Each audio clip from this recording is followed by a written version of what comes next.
Mari kita berdoa dulu.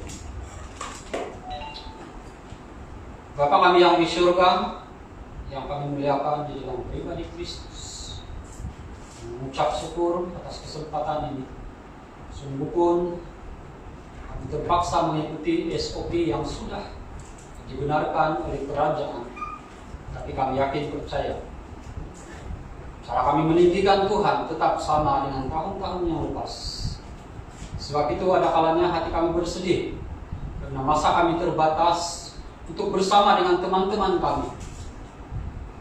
Bahkan masa juga kami terbatas untuk mau menjelaskan firman-Mu sejelas-jelasnya. Namun kami yakin percaya Tuhan bersama-sama dengan kami, tuntun jaga kami, dan peliharalah kami agar pendengaran firman ini akan menguatkan kami, bahkan perkataan yang melekat di dalam pemikiran dan hati kami, yaitu Natal di hati kami, tidak akan menjadi sia-sia. Sebaliknya, yang menjadi pegangan seumur hidup kami, yaitu Natal yang membawa kami keluar daripada kejahatan, daripada dosa, dan akhirnya menyelamatkan kami, sesuai dengan tema pada hari ini. Terima kasih Tuhan. Dalam nama Yesus Kristus kami berdoa. Amin. Shalom dan damai Kristus menyertai kita semua, baik di dalam ruangan gereja ini maupun yang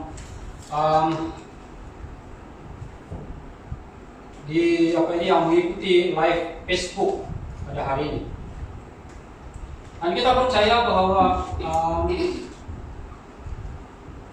apa yang kita lakukan ini adalah semata-mata untuk mau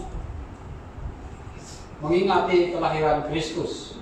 Mari kita melihat di dalam Matius pasal yang pertama, ayat 18 sehingga ayat yang ke-25, dengan tajuk besar kelahiran Yesus Kristus. Kelahiran Yesus Kristus adalah seperti berikut. Pada waktu Maria ibunya bertunangan dengan Yusuf, ternyata ia mengandung dari Roh Kudus sebelum mereka hidup sebagai suami istri. Karena Yusuf suaminya seorang yang tulus dan tidak mau mencemarkan nama istrinya di muka umum, ia bermaksud menceraikannya dengan diam-diam. Tetapi ketika ia mempertimbangkan maksud itu, malaikat Tuhan nampak kepadanya dalam mimpi dan berkata, "Yusuf, anak Daud, janganlah engkau takut mengambil Maria sebagai istrimu, sebab anak yang di dalam kandungannya adalah dari Roh Kudus. Dia akan melahirkan anak laki-laki dan engkau akan menamakan dia Yesus, karena dialah yang akan menyelamatkan umatnya dari dosa mereka. Hal ini terjadi supaya genaplah difirmankan Tuhan oleh Nabi.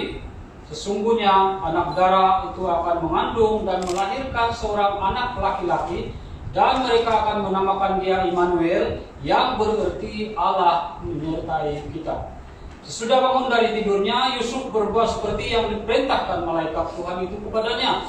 Ia mengambil Maria sebagai istrinya, tetapi tidak bersetubuh dengannya sampai ia melahirkan anak laki-laki, dan Yusuf menamakan dia Yesus. Sidang jemaat yang saya kasihi di dalam Tuhan, kelahiran Yesus bukanlah seperti kelahiran manusia seperti biasa, seperti kita. Kalau kita dilahirkan, mungkin ada yang dilahirkan di hospital, paling tidak pun dilahirkan di rumah. Tetapi kelahiran Yesus Kristus tidak ada istimewanya kalau kita melihat, karena dia dilahirkan di dalam palungan, dan begitu binatang. Jadi ini sesuatu yang tidak menarik. Tidak ada yang mustahil, tidak ada yang spesial, tidak ada sesuatu yang istimewa. Namun di dalam kelahiran Kristus ini kita dapat melihat bahwa kelahiran Kristus bukan sahaja tidak istimewa, tetapi bagi Tuhan ia sesuatu yang sangat istimewa bagi Tuhan, dan juga bagi orang yang percaya pada ketika ini. Karena Kristus dilahirkan tanpa perhubungan antara laki-laki dan perempuan. Nah, ini sangat istimewa. Karena adalah mustahil seorang perempuan akan mengandung tanpa ada lelaki. Tetapi yang berlaku kepada Maria. Nah, inilah yang disebut kelahiran kudus. Yaitu Yesus Kristus inilah adalah kelahiran kudus. Dan kalau kita melihat lagi, kelahiran kudus karena disebabkan bukan perhubungan di antara manusia, tetapi roh Allah ataupun roh kudus yang menghinggapi Maria sehingga Maria mengandung. Jadi ini sesuatu yang pelik. Tidak pernah berlaku di dalam peradaban manusia. Hanya seorang saja Maria.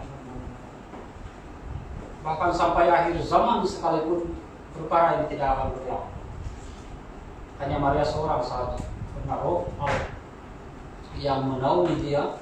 Firman-Nya masuk di dalam rahim Maria, lebih tepat dikatakan firman-Nya masuk di dalam rahim Maria dan menjadi manusia. Kalau firman-Nya itu maka dia berarti adalah Allah sendiri. Nah saudara, apa yang berlaku ketika Yusuf mengetahui bahwa Maria mengandung? Dan apakah respon kita? Kalau bagi kita, kalau kita tahu istri kita mengandung bukan hasil perkongsian antara kita dan istri kita, mungkin saja jangan, kalau Yusuf ini tindakan dia berdiamkan diri. Tetapi kalau tindakan manusia seperti kita yang tidak mempunyai kesabaran, apa yang akan berlaku? Mungkin dia akan pukul perempuan itu, mungkin disepak, diterajang, dihalau, atau macam-macam lagi yang berlaku. Tapi ini adalah pergumulan Yusuf. Dia bergumul dan bergumul. Jadi dia mengambil keputusan. Dia tidak mau mempermalukan Maria. Dia tidak mau Maria mati direjam oleh batu. Karena menurut hukum tradisi Yahudi, seorang yang kedapatan berzina harus mati direjam dengan batu. Bakalan batu sampai apa tay? Tumpahan batu sampai apa tay? Tadi Yusuf tidak mau itu berlaku, maka dia mengambil keputusan, diamlah. Secara diam-diam, saya akan menceraikan engkau secara diam-diam tanpa mempermalukan. Keputusan yang Yusuf ambil. Tapi apa yang berlaku? Setelah ketika dia tidur, malaikat Tuhan. Malaikat Tuhan itu siapakah malaikat Tuhan? Ia adalah utusan Tuhan. Atau ada juga teologi yang mengatakan bahwa malaikat Tuhan itu adalah Tuhan sendiri yang turun beritahu. Nah, itu teologi. Jadi ketika Yusuf tidur, datang seorang malaikat di dalam mimpinya dan mengatakan, Yusuf, jangan takut untuk mengambil Maria sebagai istri. Ambillah dia sebagai istrimu. Karena anak yang di dalam kandungannya itu bukanlah anak daripada perkongsian atau hubungan sulit. Kalau bagi kita di hubungan sulit dengan orang lain, bukan. Malaikat itu lebih kurang mengatakan begitu. Itu bukan hasil hubungan sulit dengan orang lain, tetapi itu adalah daripada Roh Kudus. Bahkan Allah memberitahu, malaikat Tuhan itu mengatakan bahwa anak yang bakal dilahirkan itu harus dinamakan Yesus. Dalam bahasa Ibrani-nya Yosua. Dia hampir sama dengan Yosua. Yesua dengan Yosua itu maksudnya di dalam, kalau kita terjemahkan di dalam bahasa Melayu, Yosua dan Yesus itu, atau Yesua, Yosua, itu kalau kita terjemahkan di dalam bahasa Melayu sama saja itu maksud dia. Allah menyertai. Itu dalam nama itu Yosua dengan Yesua itu dalam bahasa Ibrani. Jadi maksudnya sama saja kalau kita terjemahkan di dalam bahasa Melayu. Jadi siap dengan nama, malaikat itu memberitahu namakan dia Yesus. Sesuai dengan nubuat di dalam Alkitab. Yesus Kristus dinubuatkan di dalam Alkitab Perjanjian Lama. Nabi Mika menubuatkan dia. Kalau kita mau membaca boleh melihat di dalam Mika pasal yang ke-5 ayat yang ke-9 kalau silap saya. Dia dinubuatkan di sana. Jadi ini bermaksud bahwa Yesus itu adalah Tuhan, ataupun dia adalah penyelamat yang dijanjikan oleh Tuhan kepada manusia. Karena dia dikagumkan oleh Roh Kudus.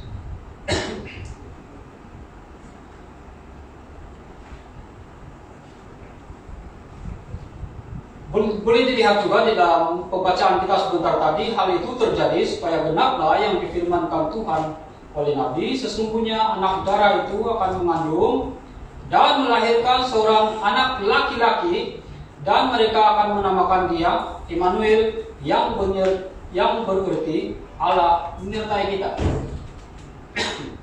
Nah, sidang jemaat yang saya kasihi dalam Tuhan,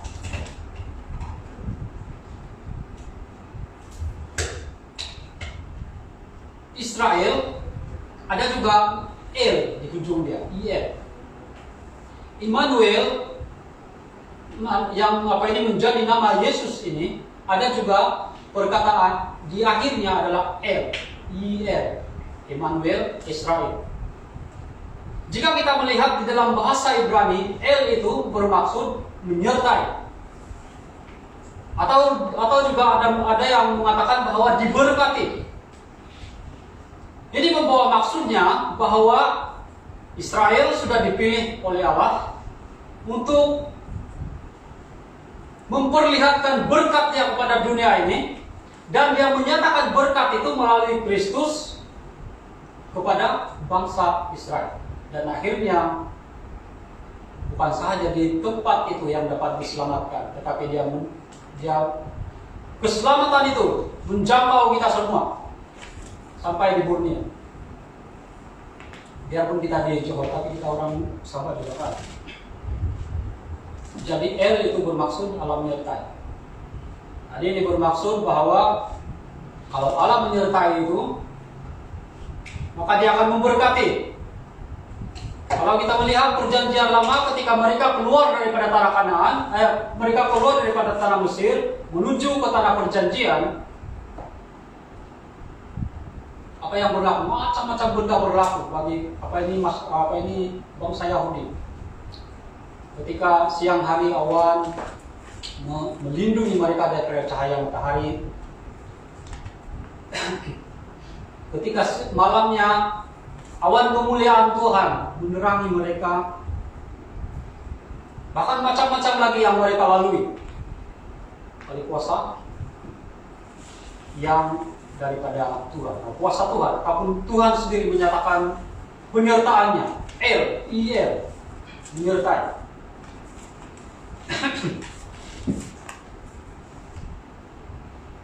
Sesudah bangun dari tidur, Yusuf berbuat seperti yang diperintahkan oleh malaikat Tuhan itu.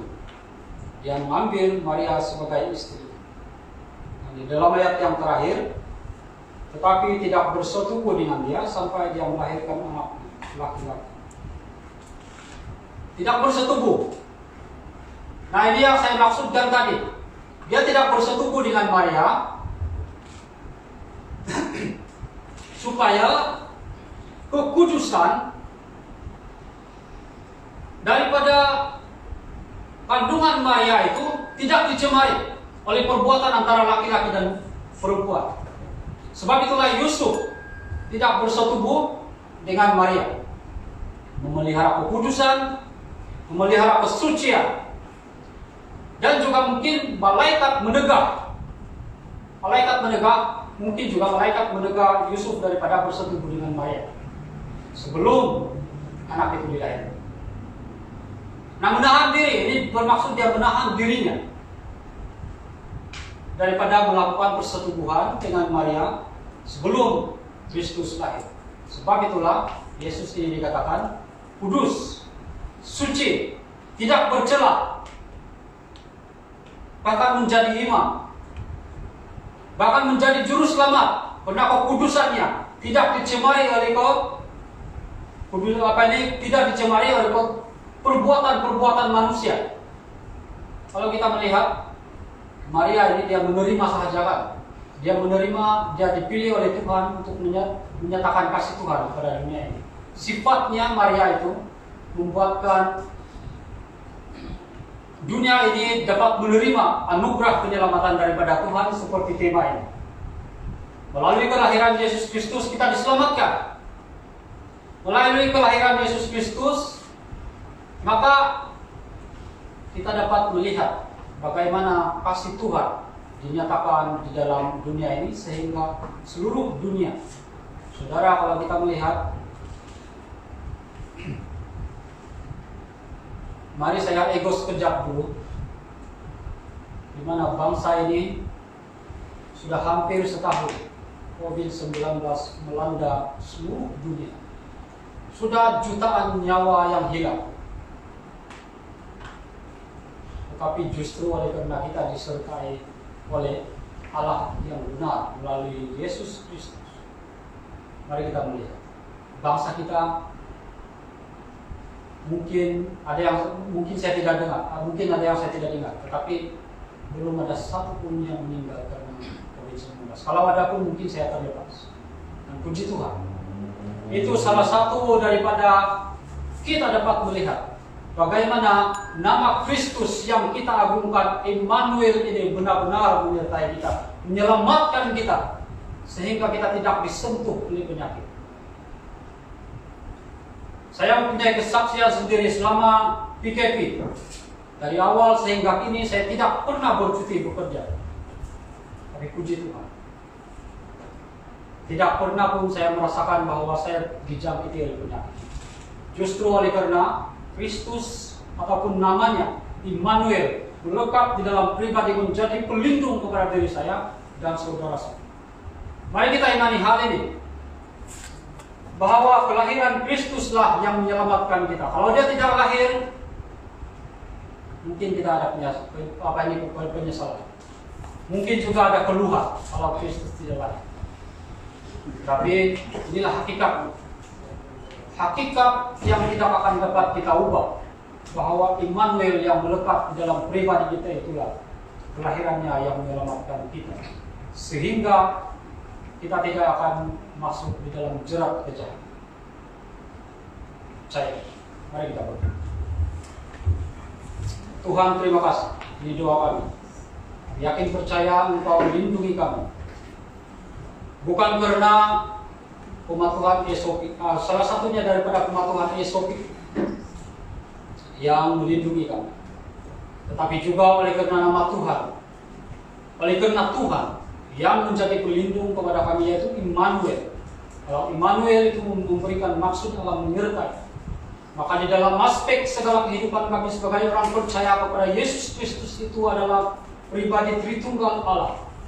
Maka pakaian kami adalah kemuliaan Allah, dan kemuliaan itulah yang menjadi pelindung kepada kami.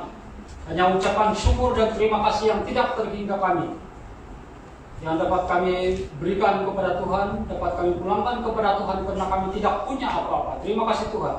Tuhan, kesehatan kami serahkan kepada Engkau. Ekonomi kami serahkan kepada Engkau. Pelayanan gereja ini juga kami serahkan kepada Engkau. Bahkan kelahiran Tuhan, sebenarnya kami memperingati kelahiran Tuhan ini juga, kami mohon Tuhan menyertai kami, supaya tidak ada apa-apa yang berlaku dalam diri kami. Sebaliknya kami akan menerima anugerah, bukan sahaja keselamatan pada masa akan datang, hidup kami yang akan datang di hadapan-Mu bersama-sama dengan, tetapi pada kehidupan ini juga kami akan terus diselamatkan. Justru oleh karena Tuhan adalah Immanuel yang kami sembah di dalam pribadi Tritunggal Allah. Terima kasih Tuhan. Ini doa kami. Kiranya Tuhan akan terus bekerja dalam pribadi kami, dalam pelayanan ini, supaya pelayanan ini akan dapat menjangkau lebih banyak jiwa yang rindu dan haus akan kebenaran firman Tuhan. Terima kasih Tuhan. Dalam nama Yesus Kristus kami berdoa. Jemaat Tuhan yang percaya bersama katakan amin.